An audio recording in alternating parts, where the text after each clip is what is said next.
ప్రియ శ్రోతలు, బావున్నారా? క్రీస్తునందు మన ప్రవర్తన పరివర్తనశీలమై దైవ స్వభావాన్ని సంతరించుకునే ప్రక్రియ. అది నిరంతరము కొనసాగే ఆంతరంగికమైన ఉద్యమం. మతాలు వెలిగించుకునే చిరుదీపాలు క్రీస్తు వెలుగులో వెలవెలపోతాయి. పరిశుద్ధాత్మ మనలో ఉండి ఈ పరివర్తనను నిర్వహిస్తున్నాడు. ఈ చైతన్యం మీలో ఉందా? దేవుని కృప మనలను రక్షించే కృప. మనకు నూతన జన్మనిచ్చి మనలను దినదినము నూతన పరిచేవాడు పరిశుద్ధాత్మ. ఎఫెసీ పత్రిక 2వ అధ్యాయం 8 నుండి 10వ వచనం. మిమ్ములను నేటి పాఠానికి ఆహ్వానిస్తున్నాము. మీరు విశ్వాసము ద్వారా కృపచేతనే రక్షించబడి ఉన్నారు. ఇది మీ వలన కలిగినది కాదు, దేవుని వరమే. అది క్రియల వలన కలిగినది కాదు గనుక ఎవడునూ అతిశయపడ వీలు లేదు. మరియు వాటి యందు మనము నడుచుకోవాలని దేవుడు ముందుగా సిద్ధపరచిన సత్క్రియలు చేయడానికి మనము క్రీస్తు యేసునందు సృష్టించబడిన వారమై ఆయన చేసిన పని అయి ఉన్నాము. తీతు పత్రిక 3వ అధ్యాయం 5వ వచనం కూడా ఇదే మాట అంటోంది. మనము మన నీతిని అనుసరించి చేసిన క్రియల మూలముగా కాక తన కనికరము చొప్పుననే పునర్జన్మ సంబంధమైన స్నానము ద్వారా పరిశుద్ధాత్మ మనకు నూతన స్వభావము కలుగచేయుట ద్వారా మనలను రక్షించాడు. శ్రోతలు, రండి ప్రార్థన చేసుకుందాము. ప్రేమమయ పరిశుద్ధ దేవా, మా పరమతండ్రి, నీ నామము మహోన్నతమైనది, నీ నామము శక్తిభరితమైనది. అట్టి నీ నామమును మేము ధరించుకొన్నామంటే అది కేవలము నీ కృపే. నీ బిడ్డలమైన మమ్ములను దినదినము కాచి కాపాడుతున్నావు. మమ్ములను నీ నీతి మార్గములో నడిపిస్తున్నావు. మమ్ములను నీ వాత్సల్యము చేత తృప్తిపరుస్తున్నావు. నిన్ను హృదయపూర్వకముగా స్తుతించి మహిమపరుస్తున్నాము.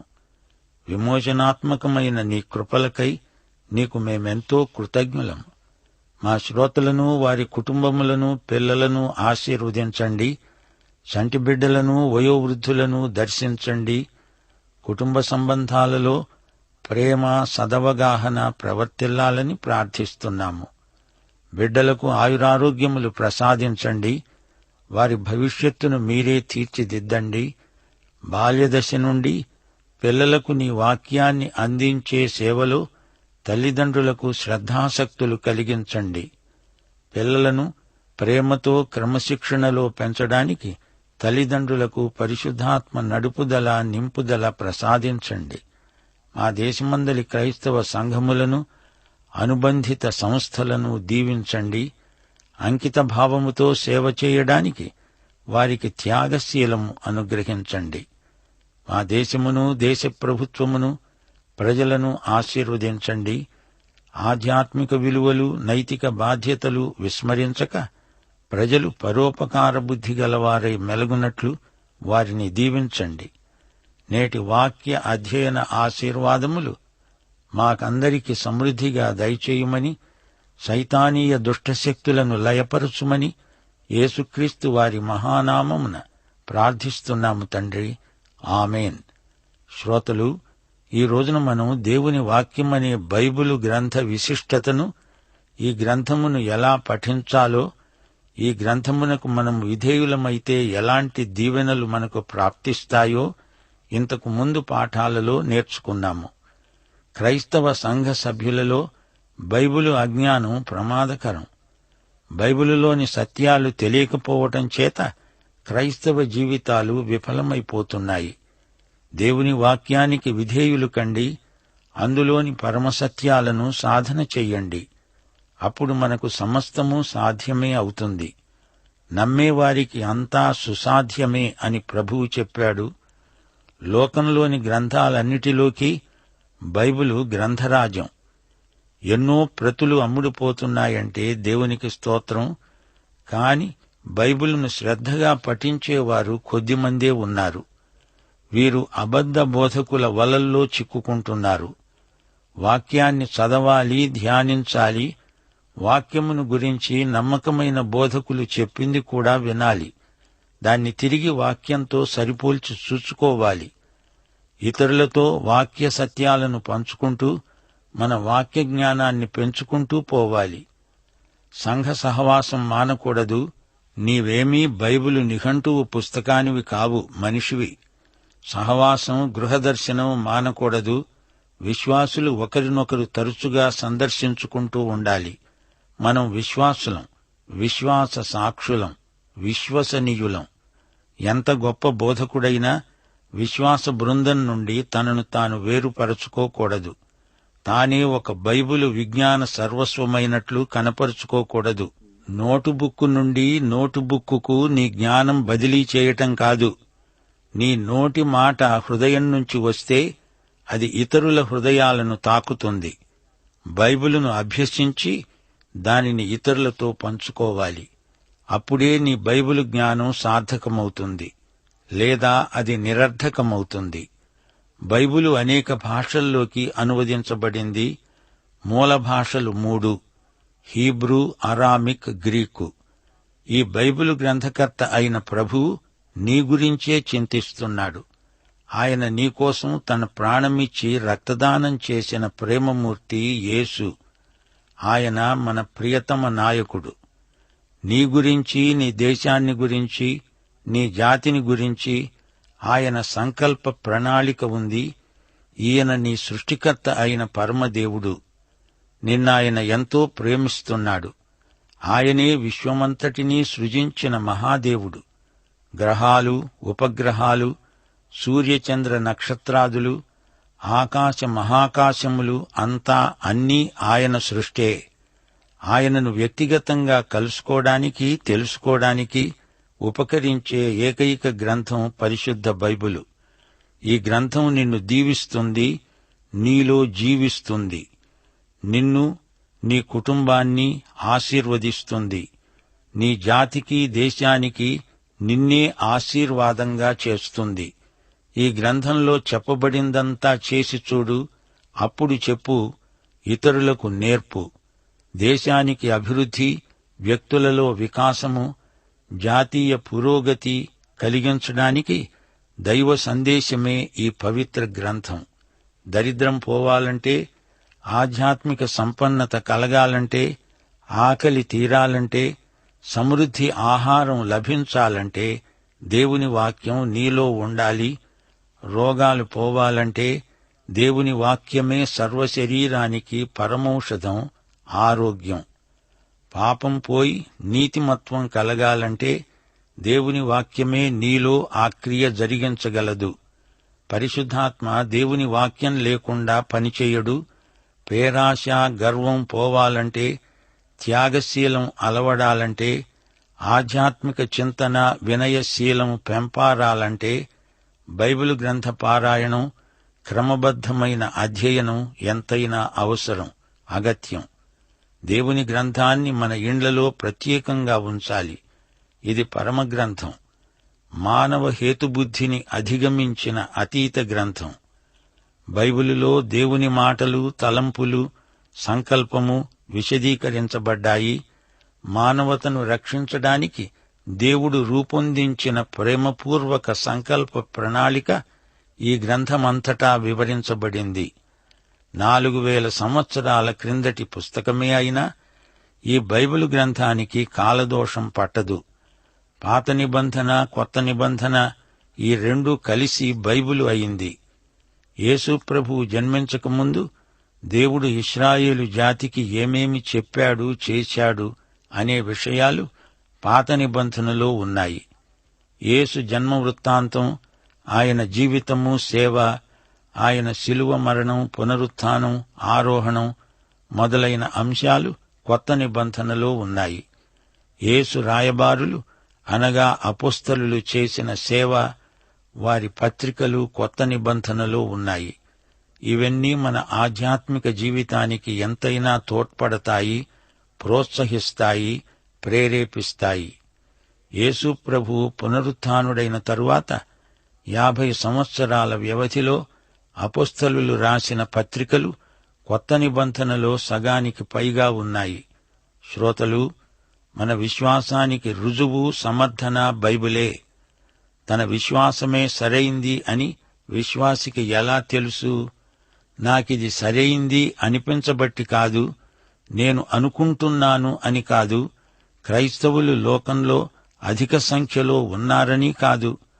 మన విశ్వాసానికి రుజువు వీటన్నిటికీ అతీతమైనది. మతానికి అతీతమైన కారణం మనకుంది. మాది ప్రాచీన మతమంటే అది సరైన వాదం కాదు. ప్రాచీనమనే మాటకు మానవుల అర్థం పరిమితం. క్రీస్తు ప్రాచీనుల కంటే ప్రాచీనుడంటే సృష్టికి ముందే ఉన్న సృష్టికర్త అంటే మతానికి అర్థం కాదు. విశ్వాసివైన నీకు ఒకే ఆయుధం ఉంది. అదే పరిశుద్ధ బైబిలు, దేవుని వాక్యం. నీవేమీ లేదు, నీ బైబిలును చేతపట్టుకుని చెప్పగలగాలి, ఇదిగో ఇది చూడండి, నా విశ్వాసమునకు కర్తే ఈ బైబిలు గ్రంథకర్త. ఆయనే యేసుక్రీస్తు. ఆయనే నాకీ గ్రంథమిచ్చాడు. ఇది మత గ్రంథాల వంటిది కాదు. బైబిలులో ఏకవాక్యత ఉంది. ఇది సజీవ గ్రంథం, దైవ ప్రణీతం, పునీతం. ఇది ప్రపంచం మొత్తాన్ని ప్రభావితం చేసిన దివ్య గ్రంథం. ఈ గ్రంథం చరిత్రాత్మకం, శాస్త్రీయం, ప్రవచనాత్మకం. ఇది నిర్దుష్టమైనది, లోపరహితమైన సమగ్రమైన ఆధ్యాత్మిక గ్రంథం. మానవ జీవితాన్ని పరివర్తన చెందించే పరమ గ్రంథం. దానికి నేనే సజీవ సాక్షిని. ప్రియ శ్రోతలు, దేవుని యొక్క బైబిలును, బైబిలు యొక్క దేవుణ్ణి మానవ బుద్ధితో విశ్లేషించడం అసాధ్యం. విశ్వాసమే ఏకైక మార్గం. హెబ్రీ పత్రిక 11వ అధ్యాయం 1 నుండి 6వ వచనం వరకు ఏమంటోంది? విశ్వాసమనేది నిరీక్షింపబడే వాటి యొక్క నిజస్వరూపము, అదృశ్యమైనవి ఉన్నవి అనడానికి రుజువు అయి ఉన్నది. దానిని బట్టే పెద్దలు సాక్ష్యం పొందారు. ప్రపంచములు దేవుని వాక్యము వలన నిర్మాణమైనవని, అందును బట్టి దృశ్యమైనది కనపడే పదార్థములచే నిర్మింపబడలేదని విశ్వాసము చేత గ్రహించుకుంటున్నాము. విశ్వాసమును బట్టి హేబెలు కయీను కంటే శ్రేష్టమైన బలి దేవునికి అర్పించాడు. దేవుడతని అర్పణలను గూర్చి సాక్ష్యమిచ్చినప్పుడు అతడు ఆ విశ్వాసమును బట్టి నీతిమంతుడని సాక్ష్యము పొందాడు. అతడు మృతి నొంది కూడా అదే విశ్వాసము ద్వారా మాట్లాడుతున్నాడు. విశ్వాసమును బట్టి హనోకు మరణమును రుచి చూడకుండునట్లు కొనిపోబడ్డాడు. అతడు కొనిపోబడక మునుపు దేవునికి ఇష్టుడై ఉండేవాడని సాక్ష్యము పొందాడు. కాగా దేవుడతణ్ణి కొనిపోయాడు గనుక అతడు కనపడలేదు. విశ్వాసము లేకుండా దేవునికి ఇష్టుడై ఉండడము అసాధ్యం. దేవుని వద్దకు వచ్చేవాడు ఆయన ఉన్నాడని, తనను వెదికేవారికి ఫలము దయచేస్తాడని నమ్మాలిగదా. అవును శ్రోతలు, దేవుడు మనకు ఈ పరలోకపు వాచక పుస్తకం ఇచ్చాడు. ఇది ఎంతో గొప్ప ఈవి. మన విశ్వాసానికి ఇది ప్రమాణ గ్రంథం. యోహాను సువార్త 20వ అధ్యాయం 31వ వచనంలో బైబిలు గ్రంథం యొక్క ఫలశ్రుతి చెప్పబడింది. యేసు దేవుని కుమారుడైన క్రీస్తు అని మీరు నమ్మునట్లు, నమ్మి ఆయన నామమందు జీవము పొందునట్లు ఇది రాయబడింది. దేవునికి స్తోత్రము కలుగునుగాక. 2 పేతురు 1వ అధ్యాయం 3-4 వచనాలు. తన మహిమను బట్టి, గుణాతిశయమును బట్టి మనలను పిలిచిన వానిని గూర్చిన అనుభవ జ్ఞానమూలముగా ఆయన దైవశక్తి, జీవమునకు, భక్తికి కావలసిన వాటినన్నిటినీ మనకు దయచేస్తూ ఉన్నందున దేవుని గూర్చినట్టి, మన ప్రభువైన యేసును గూర్చినట్టి అనుభవ జ్ఞానము వలన మీకు కృపా సమాధానము విస్తరించునుగాక. మరో విశేషం మా శ్రోతలు గమనించాలి. దేవుని వాక్యమంటే దేవుని నోటి మాట. ఆయన వాక్యమంటే ఆత్మ, జీవము. యోహాను సువార్త 6వ అధ్యాయం 63వ వచనంలో ప్రభు అన్నాడు, ఆత్మయే జీవింపచేస్తున్నది, శరీరము కేవలము నిష్ప్రయోజనము. నేను మీతో చెప్పి ఉన్న మాటలు ఆత్మ, జీవము అయి ఉన్నవి. అనగా దేవుని మాటలు జీవమును ఉత్పత్తి చేస్తాయి. ఆయన మాటలు సృజనాత్మకమైనవి. కీర్తనలు 33, 6, 9 వచనాలు. యెహోవా వాక్కుచేత ఆకాశములు కలిగాయి, ఆయన నోటి ఊపిరి చేత వాటి సర్వసమూహము కలిగాయి. ఆయన మాట సెలవీయగా దాని ప్రకారమే జరిగింది. ఆయన ఆజ్ఞాపించగానే కార్యము స్థిరపరచబడింది. దేవుని వాక్యము కడుగుతుంది. వాక్యోదక స్నానం మనకు కావాలి. ప్రభువు మాటలు మనల్ని శుద్ధి చేస్తాయి. దేవుని వాక్యం మనలో ఉంటే అది మనల్ని పాపములో పడకుండా కాపాడుతుంది. దేవుని వాక్యం మన జీవితాలను వెలిగించే వెలుగు. చీకటి లోకంలో మనకు జ్ఞానదీపిక దేవుని వాక్యం.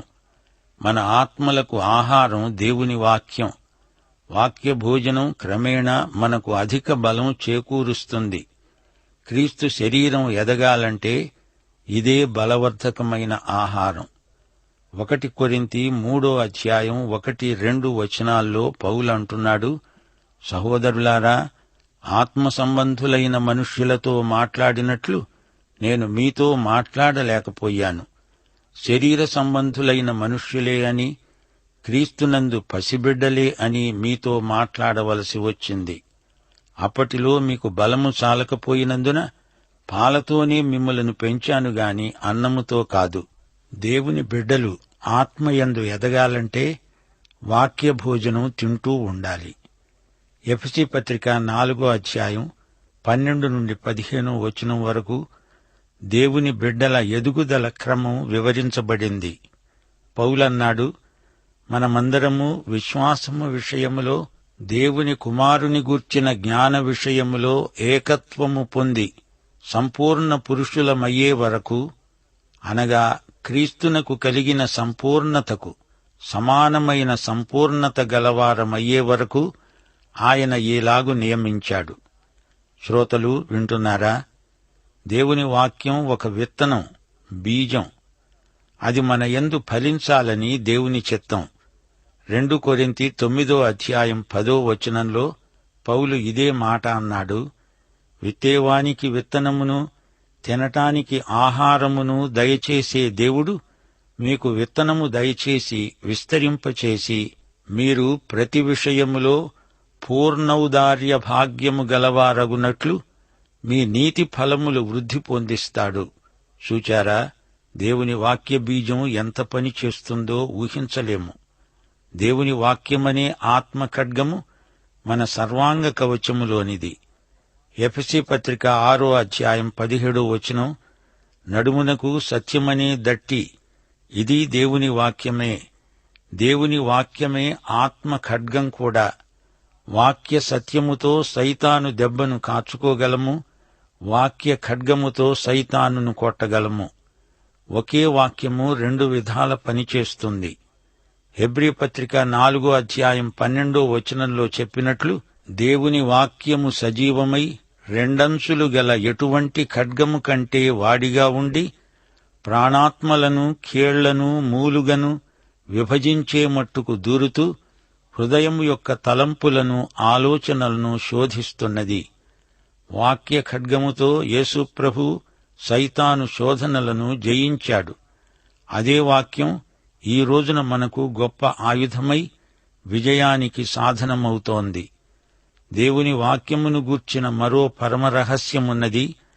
వాక్యము మన ప్రార్థనకు గొప్ప ప్రేరక శక్తి. యోహాను సువార్త 15:7 వచనంలో ప్రభువే స్వయంగా అన్నాడు, నాయందు మీరు, మీ యందు నా మాటలు నిలిచి ఉండిన ఎడల మీకేది ఇష్టమో అడగండి, అది మీకు అనుగ్రహించబడుతుంది. అనగా ఏదైనా అడగడానికి మీకు అధికారము, హక్కు ఉంటాయి. దేవుని వాక్యం మనలో సమృద్ధిగా లేకపోతే దేవుణ్ణి ఏదైనా అడిగే హక్కును కోల్పోతాము. దేవుని వాక్యము విని దానికి విధేయులైన వారు మంచి గట్టి పునాది మీద తమ నివాస గృహమును నిర్మించుకున్నవారే. మత్తయి సువార్త 7:24-25 వచనాల్లో ప్రభు అన్నాడు, ఈ నా మాటలు విని వాటి చొప్పున చేసే ప్రతివాడు బండమీద తన ఇల్లు కట్టుకొనిన బుద్ధిమంతుణ్ణి పోలి ఉంటాడు. వాన కురిసింది, వరదలు వచ్చాయి, గాలి వీచి ఆ ఇంటి మీద కొట్టింది. గాని దాని పునాది బండమీద వేయబడింది గనుక అది పడలేదు. మరియు ఈ నా మాటలు విని వాటి చొప్పున చేయని ప్రతివాడు ఇసుక మీద తన ఇల్లు కట్టుకొనిన బుద్ధిహీనుణ్ణి పోలి ఉంటాడు.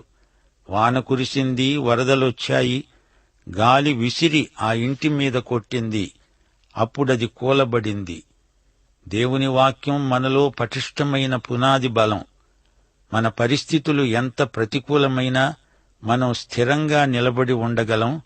ప్రియ శ్రోతలు, దేవుని వాక్యమంతటా 12 గొప్ప చరిత్రాత్మక సంఘటనలు పేర్కొనబడినవి. 1. క్రీస్తు యొక్క రెండో రాకడ. ప్రకటన గ్రంథం 19వ అధ్యాయం. 2. సంఘం ఎత్తబడుతుంది. 1 తెస్సలోని పత్రిక 4వ అధ్యాయం. 3. పరిశుద్ధాత్మ అవరోహణం అనగా రాకడ. అపొస్తల కార్యములు 2వ అధ్యాయం. 4. క్రీస్తు ఆరోహణం. మత్తయి సువార్త 28వ అధ్యాయం. 5. క్రీస్తు శిలువ మరణం. మత్తయి సువార్త 27వ అధ్యాయం. 6. క్రీస్తు జన్మ. లూకా సువార్త 2వ అధ్యాయం. 7. నూతన నిబంధన గ్రంథం ముగింపు. ప్రకటన 22వ అధ్యాయం. 8. పాత నిబంధన గ్రంథం ముగింపు. మలాకి 4వ అధ్యాయం. 9. సంఘం ఆరంభం. అపొస్తలుల కార్యములు 2వ అధ్యాయం. 10. ఇశ్రాయేలు జాతి ఆవిర్భావం. ఆదికాండం 12వ అధ్యాయం. 11. మానవ సృష్టి. ఆదికాండం 1-2 అధ్యాయాలు. 12. లోక సృష్టి. ఆదికాండం 1వ అధ్యాయం. ప్రియ శ్రోతలు, ఈ బైబిలు గ్రంథ విశిష్టత ఎంత చెప్పుకున్నా తనివి తీరదు. దేవుని వాక్యాన్ని క్రమబద్ధంగా అధ్యయనం చేయటంలో పట్టుదల, దీక్ష ఎంతో అవసరం. దేవుని వాక్యాన్ని అర్థం చేసుకోవడానికి నీవేమీ పండితుడివై ఉండనక్కర్లేదు. దేవుని వాక్యాన్ని ప్రేమించిన వారు దాన్ని అధ్యయనం చేసి తీరతారు. తద్వారా తమ జీవితాలలో దేవుని చిత్తమేదో ఎరిగినవారై ధన్య జీవితాలను గడిపారు. దేవుణ్ణి గురించి, యేసుక్రీస్తును గురించి, రక్షణను గురించి సంపూర్ణ జ్ఞానం కలిగి ఉండాలి. అంతకంటే మనిషి కోరదగిందేముంది? బైబిలులో ఏ భాగం చదివినా మొదటి ప్రశ్న, ఇది ఎవరు రాశారు? రచయిత ఎవరు? దేవుడు వాడుకున్న ఈ రచయితను గురించి ముందు తెలుసుకోవాలి. రెండో ప్రశ్న, ఇది ఎవరికి రాయబడింది? ఇది ఎంతో ముఖ్యమైన ప్రశ్న. ఈ 2 ప్రశ్నలకు జవాబులు గ్రంథారంభంలోనే దొరుకుతాయి. మూడో ప్రశ్న, ఇది ఎక్కడ రాయబడింది? సొలొమోను సామెతల గ్రంథం రాజభవనంలో రాశాడు. పౌలు తన పత్రికలను చెరసాల నుండి రాశాడు. ఈ సంగతి తెలుసుకోవాలంటే గ్రంథమంతా చదివి పరిశోధించాల్సి ఉంటుంది. నాలుగో ప్రశ్న, ఇది ఎప్పుడు రాయబడింది? అప్పటి కాల పరిస్థితులు ఎలాంటివి? క్రీస్తు పూర్వమా, క్రీస్తు తరువాత? అది శాంతి సమయమా లేక యుద్ధకాలమా? అప్పుడు పరిపాలించిన రాజెవరు? మొదలైన వివరాలు సేకరించాలి. ఐదో ప్రశ్న, దేన్ని గురించి ఇది రాయబడింది? ఏ అంశం? ఆదికాండం మొదలుకొని ఎస్తేరు గ్రంథం వరకు దేవుని ప్రజల చరిత్ర, ధర్మశాస్త్ర విధులు. కొత్త నిబంధనలో అపొస్తలుల కార్యముల గ్రంథంలో సంఘ ఆవిర్భావం, సంఘ విస్తరణ వివరాలిందులో ఉన్నాయి. కీర్తనల గ్రంథంలో హీబ్రూ కవిత ఉంది, పాటలున్నాయి. బైబిలులోని ప్రతి గ్రంథం ఒక ముఖ్య సందేశం గలది. అది సంక్షిప్తంగా తెలుసుకొని ఉండాలి. అప్పుడే బైబిలు అధ్యయనం అర్థవంతమవుతుంది. ఆరో ప్రశ్న, ఎందుకిది రాయబడింది? ఇది ఒక చరిత్ర సంఘటన లేక ఇది స్తుతి పాఠమా? ఏదైనా సమస్యకు పరిష్కారమంతా రాయబడిందా లేక ఒక సత్య సిద్ధాంతం నేర్పడానికి రాయబడిందా? ఈ గ్రంథ రచనలోని ఉద్దేశ్యమేమిటి? ఇక ఏడో ప్రశ్న, ఈ వాక్య భాగంలో నాకు వ్యక్తిగతంగా ఏ సందేశమున్నది? ఇది అన్నిటికంటే ప్రాముఖ్యమైన ప్రశ్న. ఈ వాక్య భాగం ద్వారా నేను ప్రభువుకు ఇంకా సన్నిహితం కావడానికి ఏ సందేశమున్నది అని అన్వేషించాలి. ఆ వాక్యాన్ని నీ వ్యక్తిగత జీవితానికి అన్వయించుకునే ప్రయత్నం చెయ్యాలి. పరిశుద్ధాత్మ నీకు సహాయం చేస్తాడు. అన్వయం కాని బైబిలు వల్ల ఆధ్యాత్మిక ప్రయోజనం ఉండదని మా శ్రోతలకు మనవి చేస్తున్నాము. నీ హృదయములోకి మనస్సులోకి తీసుకోవాలి. ఆ వాక్యము నీ మనస్సులో హృదయంలో వెల్లడి అగుటతోడనే వెలుగు కలుగుతుంది. వాక్యం మానవ హృదయంలో పరివర్తన కలిగిస్తుంది. దేవుని వాక్యం ఒక గని, తవ్విన కొద్దీ అమూల్యమైన వజ్రాలు దొరుకుతాయి. వాక్యం మనల్ని సూటిగా దేవుని హృదయంలోకి తీసుకువెడుతుంది. పాఠం ఇంతటితో సమాప్తం. మన ప్రభు అయిన యేసుక్రీస్తు వారి దివ్య కృప, తండ్రి అయిన దేవుని పరమ ప్రేమ, పరిశుద్ధాత్మ యొక్క అన్యోన్య సహవాసము, సమాధానము మనకందరికీ నిత్యత్వము పర్యంతము తోడై ఉండునుగాక. ఆమేన్.